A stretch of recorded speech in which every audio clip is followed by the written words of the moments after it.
About this. America is in debt. India is in debt. China is in debt. Europe is in debt. The entire world is drowning in debt. So here's a simple question. If every country is a borrower, then who is the lender? Is there one super rich country? Are aliens lending money? Or is there a system that was never properly explained to you? This video is not a conspiracy. This is real economics, real history, and a real power system, something schools, media, and politicians never explain clearly. Watch till the end, because in the last 5 minutes you'll understand who really owns the money and why we all live in permanent debt. Today, total global debt is higher than the world's entire GDP. That means the world owes more money than it produces. Now look at the logical problem. If everyone is borrowing, where is the money actually coming from? Because debt means using someone else's money. So who is that someone else?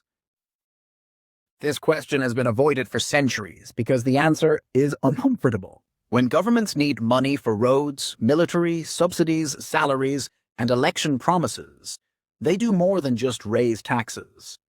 They issue bonds. A bond simply means this: give me money today, and I promise to pay you back in the future with interest. A bond is basically a government. Now the real question is, who buys these bonds? This is where the game begins. Actual creditors, the shocking truth. Movies and news make it look like foreign countries are lending the money. Reality is very different.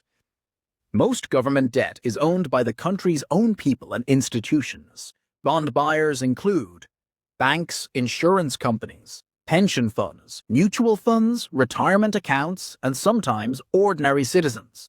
Which means this: the government borrows money from its own people. Your pension fund goes into government bonds. Your savings go into government bonds. Your insurance money goes into government bonds. You are the creditor, and you are also the borrower. Now enter the central banks. United States, Federal Reserve, India, RBI Europe, ECB. Central banks are not normal banks. They have one superpower. They can create money. When the economy slows down and nobody wants to buy government bonds, the central bank steps in and says, "Don't worry, I'll buy them." This process is called quantitative easing.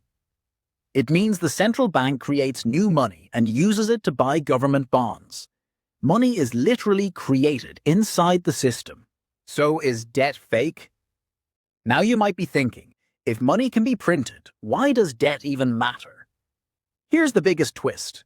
Money can be printed. Value cannot. More money leads to inflation, currency devaluation, and lower purchasing power. That's why central banks eventually stop printing. Debt is real.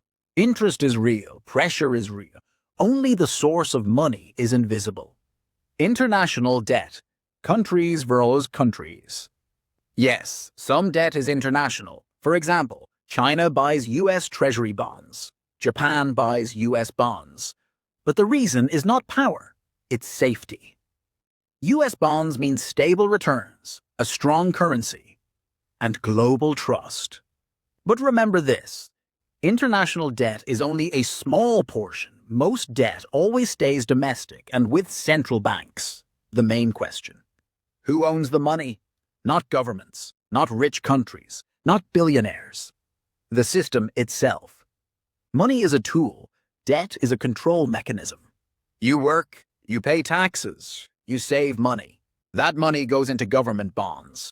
The government pays interest. The system keeps running. You are never completely free.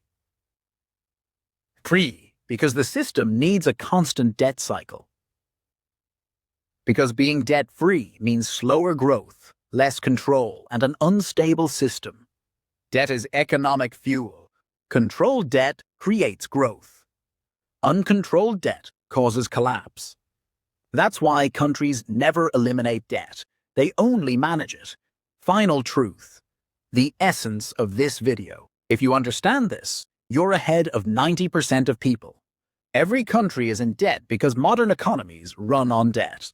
No single person owns the money. It's an invisible financial architecture. And whether we realize it or not, we are all part of this system. If you like videos that go beyond the surface and explain the root of reality, make sure to like, comment, and subscribe, because the next video will be even more dangerous.